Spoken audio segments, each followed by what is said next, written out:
सामान्यांचा खिस्सा आणखी रिकामा होणार आहे। घाऊक महागाईचा उच्चांकी भडका उडालेला आहे। घाऊक महागाई 42 महिन्यांमधील उच्चांकी पातळीवर आहे। महागाईचा दर 3.88 वरून थेट 8.30% पोहोचलेला आहे।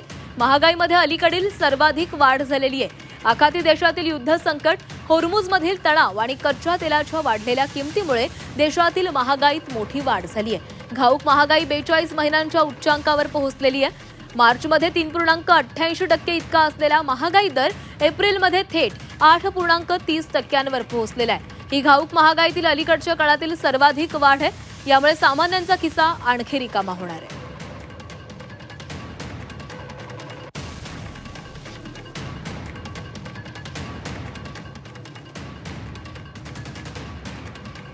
अन्नपदार्थांचा महागाईचा उच्चांकी हा दर पाहायला मिळतोय। मार्चमध्ये 1.90% होता, एप्रिलमध्ये 1.98%।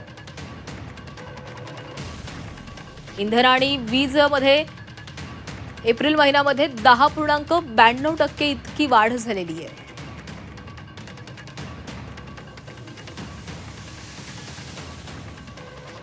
पेट्रोल मार्चमध्ये 2.50% वाढीवर होतं, तर आता एप्रिलमध्ये ते 32.40%वर पोहोचलेलं आहे।